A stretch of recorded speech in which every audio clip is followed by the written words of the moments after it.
집사, 안집사, 이민지 예배에 제게는 잊혀지지 않는 장로님이 계십니다. 잊혀지지 않는 장로님, 잊을 수 없는 장로님, 권사님들이죠. 1960년대쯤 되겠네요. 제가 초등학교 다닐 때에 제가 다니던 교회는 부산의 자그마한 교회였는데 그 교회의 장로님은 그 당시에 청과 조합이라고 요즘으로 이야기하면 플래밍턴 마켓처럼 그런 곳에서 일하시는 분이셨습니다. 그 장로님은 장로님이신데 저희 주일학교 교사를 하셨어요. 교사를 하셔서 그 당시에는 주일학교를 아침에도 드렸고 또 저녁 때도 드렸고 또 수요일 날도 저희들이 아이들 주일학교 예배도 드렸죠. 근데 교회 가면 항상 그 장로님께서 난로를 항상 그분이 피우시는 모습을 봤습니다. 저희들 오기 전에 먼저 수요일도 그렇고 수요일 날 되면 먼저 아이들이 한 5시 돼서 7시까지 이렇게 예배를 드리면 마치고 난 뒤에 어른들 예배가 있습니다. 그 장로님은 언제든지 그런 장로님이셨고 예배 시작하기 전에 아이들 다 맞아주시는 그런 선생님이셨고 마치고 나면 항상 아이들 다 보낸 뒤에 교회 다 정리하시는 그런 장로님이셨습니다. 가끔 1년에 한두 번씩 그 청과 조합에서 옥수수나 고구마 가져오셔가지고 저희들한테 삶아서 이렇게 나눠주시는 그런 장로님. 50년이 훨씬 지났는데도 아직도 그 장로님, 어릴 때 그 장로님이 잊혀지질 않습니다. 성함도 기억납니다. 정동섭 장로님. 50년이 훨씬 지나도 아직도 잊혀지지 않는 제 가슴 속에 남아있는 장로님. 제가 1989년도에 25년 전에 호주를 왔는데 호주 와서 한 10년쯤 지난 뒤에 제가 한국에 있을 때 전도사로 있었고 부목사로 있었던 그 교회의 장로님께서 한국 가서 이렇게 만나게 됐는데 10년 만에 만났을 때에 목사님 가신 지 10년 됐는데 매일 새벽 기도에 10년 동안 한 번도 빠지지 않고 기도했습니다. 10년 동안 한 번도 하루도 빠지지 않고 목사님께서 기도했습니다. 그 장로님 부인 권사님 아마 키가 참 작으셨어요. 1m 50 정도 되셨을까. 참 그 작은 그 권사님이 제가 전도사 때부터 같이 신방 같이 하는 구역 신방 구역장, 저는 이제 그 구역 맡은 전도사로서 또 목사로서 신방하는데 어느 날 그 교회는 신방을 하루에 최소한 15집 이상씩 해야 됩니다. 도저히 할 수 없는 힘든 일을 시키는 그런 교회였죠. 근데 한 10집 정도 하니까 너무너무 힘이 들었어요. 그날따라. 그래서 제가 보니까 저는 권사님이 좀 걱정이 돼서 권사님 오늘 신방 여기까지만 합시다 라고 이렇게 마치고 권사님 먼저 보내놓고 나머지 5집을 이제 제가 혼자서 이렇게 가려고 갔죠. 근데 그 집에 가보니까 그 권사님은 도리어 제가 너무 힘들다고 저를 먼저 보내놓고 이 권사님 혼자 또 따로 오시다가 그렇게 만났어요. 저는 권사님을 생각했고 권사님은 또 저를 생각해 주셨던 그 권사님. 1976년도에 제가 부산에서 처음으로 교육 전도사를 했는데 아주 추운 겨울날 주일 예배를 다 마치고 주일 저녁 예배를 마치고 집에 돌아가야 되는데 주일 저녁 예배니까 돌아가는데 어떤 권사님이 저희 손을 꼭 잡으면서 전도사님 오늘은 참 추운데 버스 타고 가지 마시고 택시 타고 가세요 하면서 제 손에 쥐어줬던 택시비 김순옥 권사님. 76년도면 그것도 한 3, 40년 이상 된 그런 시간입니다. 제게는 그런 분들이 왠지 그렇게 잊혀지지가 않습니다. 저는 저희 교회마다 다 다릅니다만은 저희 교회 재정을 이렇게 하고 나면 재정을 결제하거나 이렇게는 하지 않고 장로님들, 권사님들, 집사님들이 이렇게 하고 나서 이제 보고서를 받아봅니다. 보고서를 받아보는데 어느 날 11조원금이 5,000불, 7,000불짜리가 11조원금이었어요. 참 궁금했죠.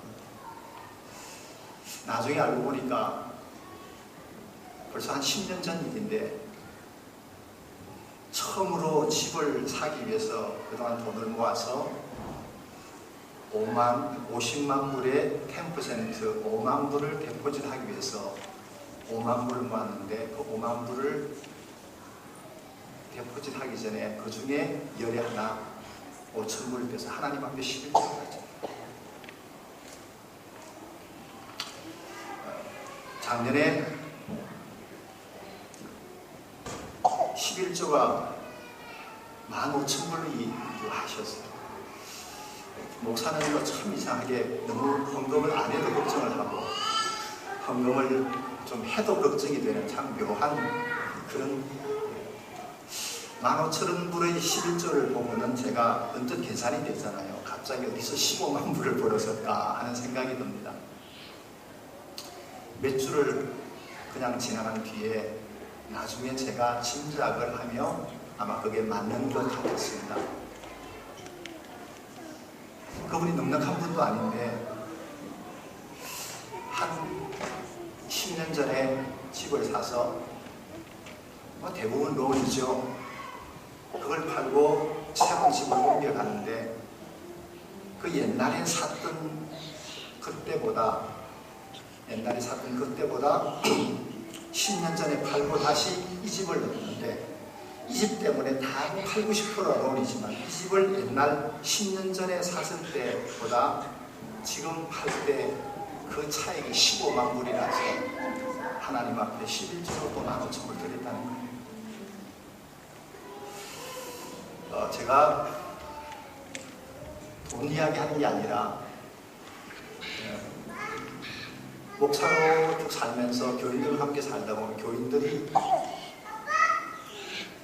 정말 귀한 헌신과 믿음으로 목사를 가르치고 제가 상상도 못했던 아름다운 사랑 가지고 많은 사람과 목사를 품는 그런 사람들을 종종 봅니다. 저는 모태신앙이 아닙니다. 어릴 때부터 신앙생활을 한 50년 벌써 넘었습니다. 우리 한국 교회 성도들의 신앙생활 가운데 참 중요한 게 하나 있는데 그게 바로 직분입니다. 직분에 대해서는 세 가지 자세가 하나는 그 직분에 대해서 너무 집착하는 사람들, 그 직분이 자기 신앙생활의 성공과 실패를 말한다고 생각해서 너무 집착하는 사람들. 두 번째 사람들은 직분에 대해서 무관심한 사람. 별로 그런 데 관심 없어 라고 무관심하시는 분들. 그런가 하면 직분을 부정적으로 보는 거예요. 그럼 성경은 뭐라고 이야기할까요? 성경은 디모데전서 3장 1절에 제가 읽어드립니다. 미쁘다 이 말이여 곧 사람이 감독의 직분을 얻으려 하면 선한 일을 사모하는 것이라 함이로다. 감독의 직분을 얻으려 하면 선한 이 감독이라는 말을 다른 성경에 혹시 뭐라고 번역되어 있는가 열심히 찾다가 한국말에는 하감독이라 되어 있는데 영어 성경에 다르게 번역된 일이 있었습니다. 예루살렘 바이블에 보니까 이 감독을 엘더라고 이렇게 번역되어 있었습니다.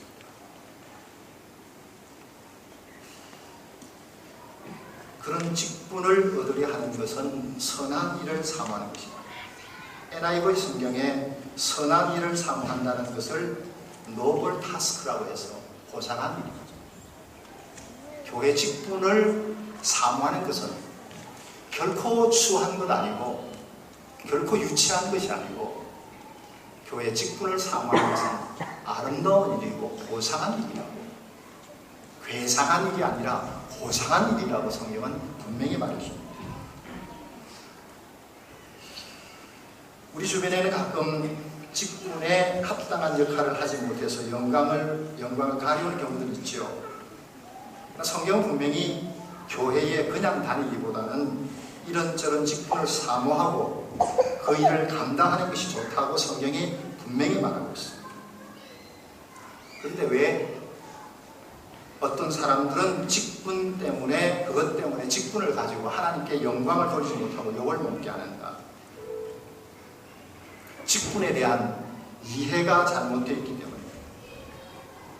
과연 직분이 우리가 하나님께서 교회를 위해서 세우신 봉사와 헌신하는 직분인가, 아니면 일부 사람들이 오해하는 대로 소위 자리로 생각하는 것입니다. 펑션인가 아니면 포지션인가 하는 이 두 가지 문제입니다. 많은 직분에 대한 문제가 생기는 것은 장로직이나 권사직이나 안수집사 이런 소위 항존직을 펑션으로 생각지 않고 포지션으로 생각하게 됩니다. 자, 질문 우리 한번 해봐야 됩니다. 하나님께서 내게 주시는 이 직분은 내가 지금까지 잘했다고 주시는 상급인가? 아니면 앞으로 무슨 일을 하라고 내게 주시는 어떤 역할인가? 소위 직분에 대해서 우리 모든 사람들이 이해를 참 잘해야 되는데 아주 중요한 부분입니다. 과거적인 이해인가 아니면 미래적 이해인가? 과거적 이해를 하면 이렇습니다. 지금까지 내가 잘했기 때문에, 충성했기 때문에 하나님께서 내게 장로를 시키시고, 지금까지 잘했기 때문에 나를 권사로 시키시고 안수도 시키신다, 이런 생각을 하게 됩니다. 그러나 미래적 이해는 그렇지 않습니다. 교회에, 이 새날교회에 장로직을 감당해야 될 사람이 있기 때문에 하나님께서 장로를 세우시고, 이 교회에 권사와 안수집사 역할을 하실 어떤 사람이 필요하기 때문에 하나님께서 세우시는 거예요. 자, 성경은 뭐라고 이야기하는가? 여기에 대해서 성경은 뭐라고 이야기하는가? 우리가 잘 아는 사도행전 6장에 보면 초대교회 7 집사를 세우는 일들이 기록되어 있습니다. 소위 우리가 잘 아는 스데반 집사와 7명의 동기 집사가 세워질 때입니다. 그때 우리가 아는 것처럼 초대 예루살렘 교회가 많이 부흥하고 일이 많아졌습니다. 뭐 몇 명 안 될 때는 괜찮았지만 나중에 많아지니까 소위 구제하는 일들에 서로 갈등이 생기기 시작했습니다. 그래서 히브리파, 헬라파 서로 갈등이 생기잖아요. 결국 12사도가 이렇게 말합니다.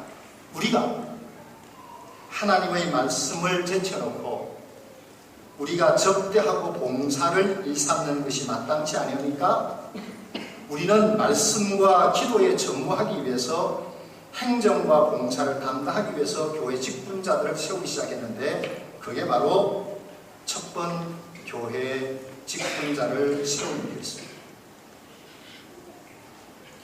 결국 교회의 직분자를 세우는 것은 지금까지 잘했다고 세우는 것이 아니라, 그것보다 더 중요한 것이 있다면 앞으로 무슨 일을 해야 하기 때문에 세운 일이라는 것입니다. 제가 호주 와서 마음에 드는 것 몇 가지 있는데, 그 중에 참 마음에 드는 많은 것 중에 하나는 job description이라고 하는 말입니다. 물론 한국에도 비슷한 말이 있죠. 어떤 역할 설명서라고 할까요? 목사가 뭘 하는 사람인가? 장로님이 어떤 역할을 하는 사람인가? 권사님은 또 안수집사님은 무슨 일을 하는가? 이 역할에 대한 생각이 정리가 안 돼요. 과거 상급으로 주신 것만으로 생각해서는 결코 안 돼요. 물론 장로님, 권사님, 안수집사님을 아무나 세우진 않죠. 지금까지 얼마나 충성했는가 보고 세우지만, 그러나 지금까지 과거는 선출하기 위한 참고 자료이지 그 선출의 목적이 지금까지 잘했기 때문에 지금까지 잘한 것을 상을 주시기 위해서 하는 그것이 아니라고 하는 거예요. 자, 예를 들어 여기에 우리 한국 교회에 참 어려움이 있습니다. 가장 쉬운 예가 권사님에 대해서 우리가 생각해 보면 됩니다. 권사님은 사람들이 이렇게 생각합니다. 집사님들 중에 열심히 봉사한 사람들에게 더 열심히 하라고 격려하라고 그래서 권사님을 세운다고 생각합니다. 아주 틀린 말은 아니지만 여러분 그렇게 생각한다면 여러분의 교회가 그렇게 생각한다면 우리 교회가 그렇게 생각한다면 웬간한 집사님들은 다 권사님이 다 되어야 합니다. 그렇잖아요. 우리 집사님들 얼마나 열심히 일하십니까? 그분들 더 열심히 하라고 권사님 다 시켜줘야죠.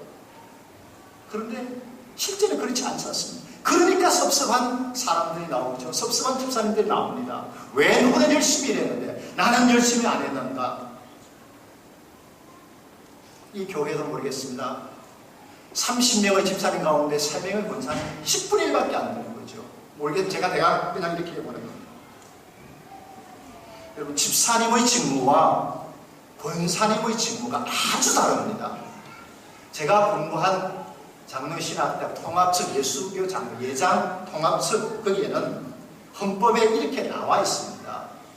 8장 50조에 집사와 권사의 직무가 아예 다르게 나와 있습니다. 집사는 JGK 회원이 되어 교회를 봉사하고 헌금을 수납하며 구제에 관한 일을 합니다. 별로 틀리지 않습니다. 우리가 하는 일하고 별로 다르지 않습니다. 그런데 권사는 그 집사 일을 열심히 하는 것이 권사가 아닙니다. 권사는 교역자를 도와 궁핍한 자와 환난당한 교우를 신방하며 위로하며 교회의 덕을 세우는 일을 마치 교역자처럼 전도사처럼 그런 일을 하는 것이 바로 권사입니다. 권사를 집사로 잘했다고 포상으로 주는 것이 아니라 이 교회에 그런 일을 할 사람이 필요하기 때문에 교회는 권사를 세우는 것입니다. 과거의 상급으로 생각하니 내가 상으로 내가 잘해서 열심히 해서 희생했기 때문에 헌신했기 때문에 나를 권사로 세웠는데 나를 장로로 세웠는데 나를 안수집사로 세웠는데 그에 걸맞은 대우를 기대하게 말입니다. 그래서 사람들이 가끔 제가 한번 그런 이야기 들었어요. 몇 년 전에 저희 교회에서 하다가 권사님들하고 집사님들하고 하다가 장난 비슷한 건지 실제인지 모르지만 권사님 한 분이 이렇게 이야기합니다. 아니 여자 집사들이 권사를 뭘로 보고 제가 한 번은 저희 교회 장로님들에게 줄 난예배 때 좀 심하게 말씀드린지 모르지만 이렇게 한번 말씀드린 적이 있습니다. 장로님들 다음 주일부터 예배 마친 뒤에 저 밖에서 인사하시는 것 이제는 그만두십시오. 제가 이렇게 말을 하면 장로님들 혹시 섭섭하십니까? 아니면 감사하십니까?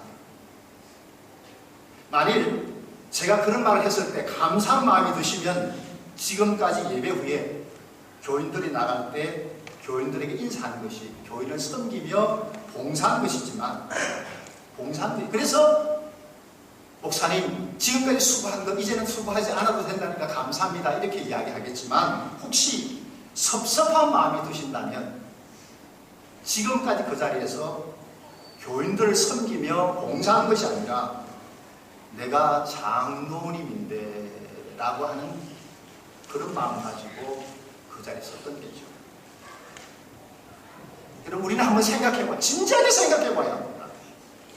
오늘날 장로님들이 교인들을 대접하는 일입니까? 그 일이 교인들이 장로님을 대접하는 거예요.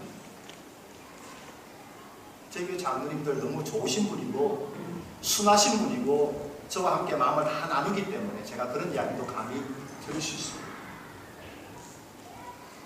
한 목사의 고민이라고 들어주시면 좋겠습니다. 제게는 늘 그런 고민이 있습니다. 목회를 하면서 정말 성경에서 말하는 본질적인 부분들과 우리가 너무 엉뚱하게 나가는 비본질적인 것 사이에서 우리가 너무나 비겁하게 산다는 생각을 할 때가 종종 있습니다. 주일날 장로님이 결석하셨습니다. 권사님이 결석하셨어요. 동시에 평신도가 결석했습니다. 누구를 신방해야 합니까? 누구에게 전화해야 합니까? 우리가 잘 몰라서 잘못하는 일 참 많을 겁니다. 하지만 우리가 알면서도 제대로 하지 못한 일에 대해서는 어떻게 할 것입니까? 참 좋은 신앙의 본이 되고 힘이 되시는 좋은 장로님들, 권사님들이 얼마나 많이 계신지 모릅니다. 그분들 때문에 오늘날 우리 한국교회가 그래도 이만큼 감당하는 거 아니겠습니까? 어떤 장로님들은 주일날 피치 못해서 건강이 좋지 못해서 교회 오지 못할 경우에 목사에게 전화해 줍니다. 목사님, 제가 오늘 이런 일이 있어서 교회에 못 가게 되어서 죄송합니다. 이번 주일날 제가 멀리 출타하게 되어서 못 가게 되어서 죄송합니다. 잘못 생각하면 연락도 없이 교회에 안 오셨는데 주일날 교회 장로가 교회 안 가도 목사가 연락도 하지 않고 권사가 교회 안 가도 목사가 그렇게 관심 없나라고 생각할 수도 있습니다. 사도 바울은 이런 고백을 합니다. 나를 충성되이 여겨, 나를 충성되이 여겨 내게 직분을 맡기시오. 저는 직분에 대한 목사이거나 장로이거나 권사이거나 집사님이나 직분에 대한 첫 번째 마음이 바로 이 마음입니다. 오늘에게 현수하게 됐습니다마는 나를 능하게 하신 그리스도 예수 우리 주께 내가 감사하며 나를 충성되이 여겨, 나를 충성되이 여겨 내게 직분을 맡기시오. 저희 교회 임직식 할 때마다 늘 저는 그 말씀을 거의 폐에 새겨드립니다. 나를 충성되이 여겨라는 말은 충성되지도 못했는데, 주신 은혜 감당하지도 못했는데 그렇게 여겨주십니다. 성경 말씀에 내가 전에는 비방자요 박해자요 폭행자였으나 도리어 긍휼을 입은 것은 내가 믿지 아니할 때 알지 못하고 행하였습니다. 전에는 내가 알지 못하고 우리 살았지만 이제 알고 보니 14절에 우리 주의 은혜가 그리스도 예수 안에 믿음과 사랑과 함께 넘치도록 풍성하였다. 15절 마지막 그는 이렇게 말합니다. 예수님이 죄인을 구원하시러 세상에 오셨는데 마지막에 내가 죄인 중에 괴수입니다. 저는 이 한마디에 우리 신앙생활의 결론이 달려 있다고 생각합니다. 교회 헌신의 자세, 봉사의 자세,